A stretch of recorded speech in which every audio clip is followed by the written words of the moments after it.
ബഹുമാനായ മുൻ പ്രതിപക്ഷ നേതാവ് ഗുരുവായൂരിൽ ശ്രീ ടി എൻ പ്രതാപന് ഒരു അവാർഡ് കൊടുക്കുകയുണ്ടായി. അവിടെ പ്രതിപക്ഷ പഴയ നേതാവ് രമേശ് ചെന്നിത്തല നടത്തിയ പ്രസംഗമാണ്. അദ്ദേഹം പറഞ്ഞത് തൃശ്ശൂരിൽ ശ്രീ ടി എൻ പ്രതാപൻ മത്സരിച്ചിരുന്നെങ്കിൽ ജയിക്കുമായിരുന്നു എന്നാണ്. എന്തായാലും സമുദായ സംഘടനാ ബലത്തിൽ ചെന്നിത്തലയും ഒരു ബലവും ഇല്ലാത്തതാണ് എൻ്റെ ബലം എന്ന മട്ടിൽ വി ഡി സതീശനും അരങ്ങിൽ ആടുകയും അണിയറയിൽ ചാടുകയും ചെയ്യുന്നുണ്ട് സാർ. ഗുരുവായൂരിൽ നിന്നുള്ള നിയമസഭാ അംഗമായിട്ടുള്ള NK അക്ബർ, CPMന്റെ നിയമസഭാ അംഗമായിട്ടുള്ള NK അക്ബർ സംസാരിക്കുന്ന വാക്കുകളാണ് പ്രേക്ഷകർ കേട്ടത്. അദ്ദേഹം നിയമസഭയിൽ ഗവർണറുടെ നയപ്രഖ്യാപന പ്രസംഗത്തിന്മേലുള്ള നന്ദിപ്രമേയ ചർച്ചയിൽ പങ്കെടുത്ത് സംസാരിക്കുകയായിരുന്നു. അദ്ദേഹം പറയുകയാണ്, ഗുരുവായൂരിൽ വെച്ച് മുൻ പ്രതിപക്ഷ രമേശ് ചെന്നിത്തല മുൻ Thrissur MP T N Prathapan ഒരു അവാർഡ് കൊടുത്തു. അവാർഡ് കൊടുക്കുന്ന ചടങ്ങിനിടെ ചെന്നിത്തല ഇങ്ങനെ പറഞ്ഞു, പ്രതാപനായിരുന്നെങ്കിൽ തൃശ്ശൂരും കോൺഗ്രസിന് ജയിച്ചേന്ന്.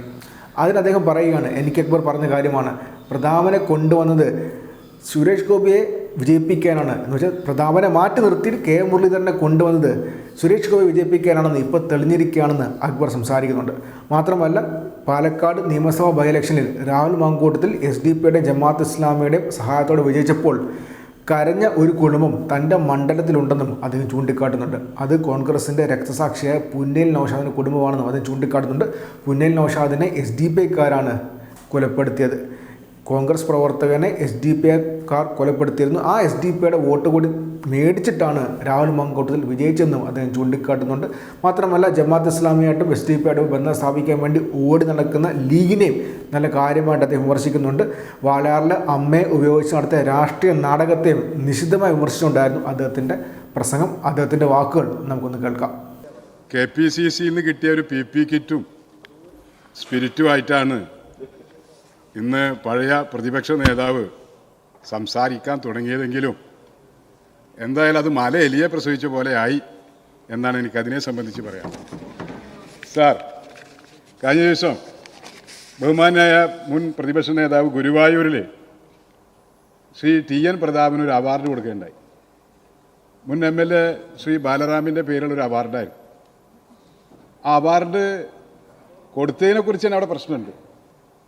കാരണം K മുരളീധരനെ തോൽപ്പിച്ച കേസിൽ KPCC നടത്തുന്ന അന്വേഷണത്തിലെ K മുരളീധരൻ്റെ ചാർജ് ഷീറ്റിൽ 1-ാം പ്രതിയാണ് അദ്ദേഹം. അപ്പം അദ്ദേഹത്തിനാണ് അവാർഡ് കൊടുത്തത്. ഇങ്ങനെ അവാർഡ് കൊടുത്താൽ നമ്മുടെ കഷായം ഗ്രീഷ്മക്ക് വനിതകൾക്കുള്ള നല്ല അവാർഡ് കൊടുക്കുമെന്നാണ് ഗുരുവായൂരിലെ കോൺഗ്രസ്സുകാർ ചോദിക്കുന്നത്. അതെന്തായാലും അവിടെ നിൽക്കട്ടെ, പ്രശ്നം അതല്ല സാർ.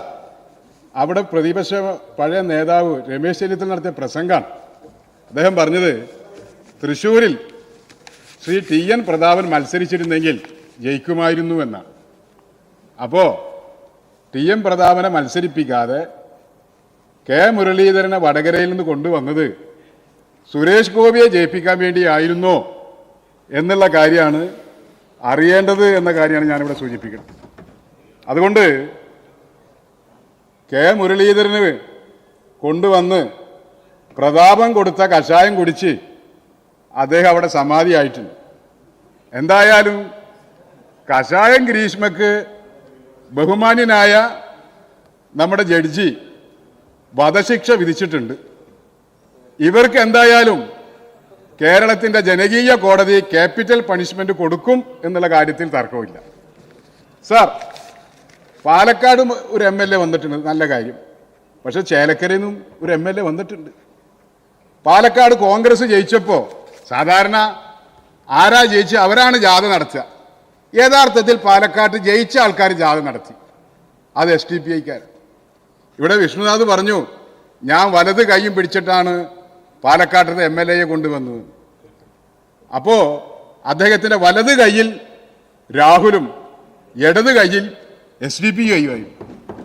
SDPI പ്രകടനം നടത്തിയപ്പോൾ കോൺഗ്രസ് ആകെ സന്തോഷിച്ചപ്പോൾ എൻ്റെ നാട്ടിലൊരു കുടുംബം കരഞ്ഞു സാർ.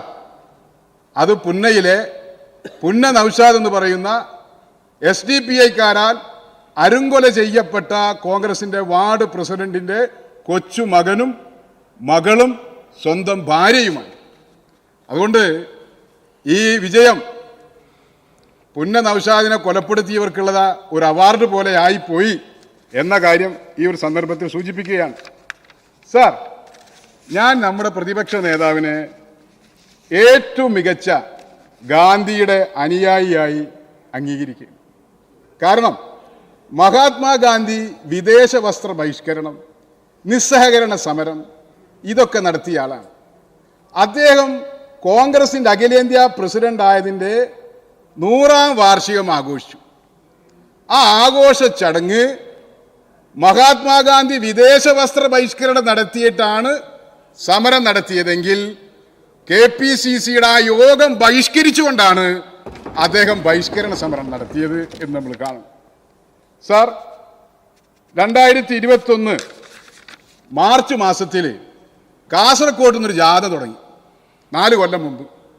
ആ ജാഥ ഉദ്ഘാടനം ചെയ്തത് നമ്മുടെ എന്നെ നെല്ലിക്കുന്നാണ്. ഒരു അമ്മയുടെ ജാഥയാണ്, വാളയാറിലെ അമ്മ. നീതിക്ക് വേണ്ടിയായിരുന്നു ആ അമ്മയുടെ ജാഥ.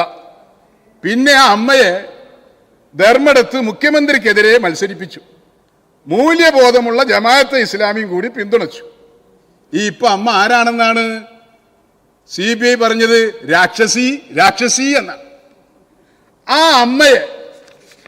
അമ്മയെ ചേർത്ത് പിടിച്ചത് കൊണ്ടായിരിക്കണം ഒരു പക്ഷേ നെല്ലിക്കുന്ന് ബോംബെയിൽ ചെന്നപ്പോ ക്രിമിനലുകളൊക്കെ അവിടെ ഇല്ലാത്രേ. ക്രിമിനലുകളൊക്കെ ഇപ്പൊ എവിടെ ഉണ്ട്? നെല്ലിക്കുന്നിന് ഉൾപ്പെടെയുള്ള 140 മണ്ഡലങ്ങളിൽ അവർ സ്വീകരണം കൊടുത്ത ജാഥയിലുണ്ട് എന്നുള്ളതുകൊണ്ടാണ്. നിങ്ങൾ ആലോചിക്കണം, നെല്ലിക്കുന്ന് ബോംബെയിലെ BJP ഗവൺമെന്റിന്റെ ക്രമസമാധാനത്തിന് ഗുഡ് ലിസ്റ്റും, നിങ്ങൾ ആലോചിക്കണം, കഴിഞ്ഞ ദിവസമാണ് ബോളിവുഡ് താരം കെയ്ഫിനെ വെടിവെച്ചിട്ടത്, അതിന് ഗുഡ് സർട്ടിഫിക്കറ്റും.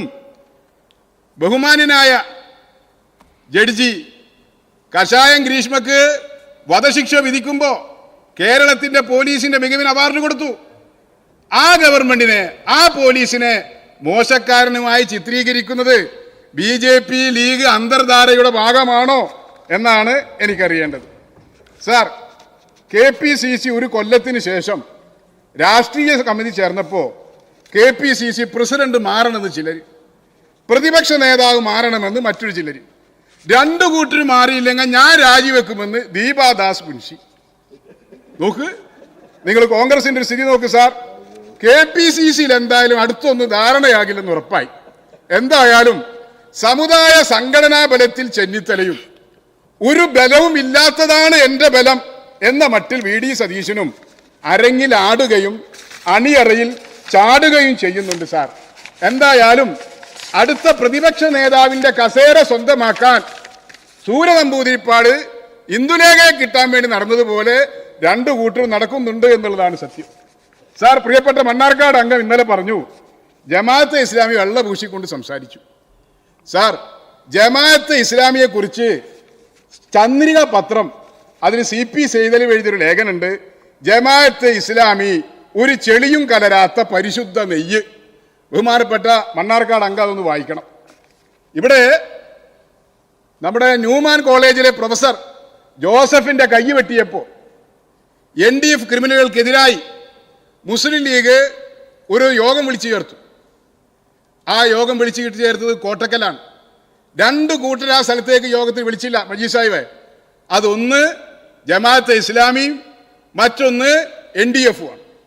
ഇതിൽ പ്രതിഷേധിച്ച് ജമാഅത്തെ ഇസ്ലാമി ഒരു ലേഖനം എഴുതാൻ വേണ്ടി ചുമതലപ്പെടുത്തി. അത് നിങ്ങളുടെ ഇന്നത്തെ അമീർ ദാവൂദിനെയാണ്.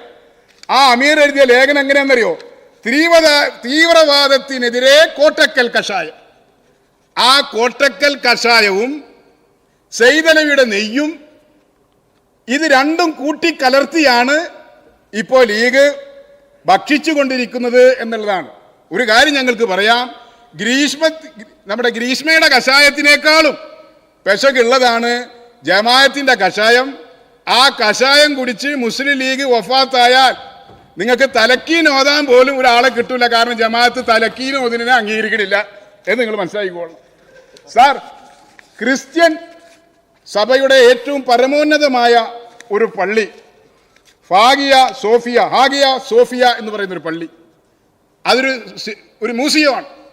ആ മ്യൂസിയം ഈ അടുത്ത കാലത്ത് അവിടെ അധികാരത്തിൽ വന്ന പ്രസിഡന്റ് അത് പള്ളിയാക്കി മാറ്റി. അതിനനുകൂലിച്ചുകൊണ്ടാണ് മുസ്ലിം ലീഗ് അദ്ദേഹത്തിന്റെ സാദിഖ് അലി തങ്ങള് ചന്ദ്രികയിൽ എന്തെഴുതി, ലേഖനം എഴുതി. അവരാണ് ഇവിടെ RSSകാർ പള്ളി പൊളിക്കുന്നതിനായിട്ട് സംസാരിക്കണത്. അങ്ങയുടെ സമയം കഴിഞ്ഞു. ഞാൻ ചോദിക്കുന്നത്, ഒരു മിനിറ്റ് സാർ, ഇവിടെ ജമാഅത്തെ ഇസ്ലാമി ഇന്ന് മുസ്ലിം ലീഗിന്റെ ബൗദ്ധിക് പ്രമുഖും SDPI ശാരീരിക് പ്രമുഖുമായി മാറിയ ഒരു മുസ്ലിം പതിപ്പുള്ള ഒരു BJP ആയി മാറിയിരിക്കുന്നു എന്നുള്ളതാണ് സാർ. അതുകൊണ്ട് ഇവന്മാർക്കെതിരായിട്ടുള്ള വലിയ മുന്നൊരുക്കം ഇന്ന് മുസ്ലിം സമുദായത്തിൽ തന്നെ നടക്കുന്നുണ്ട് എന്ന് കൂടി സൂചിപ്പിച്ചുകൊണ്ട് ഈ പ്രമേയത്തെ പിന്താങ്ങിക്കൊണ്ട് ഞാൻ നിർത്തുന്നു.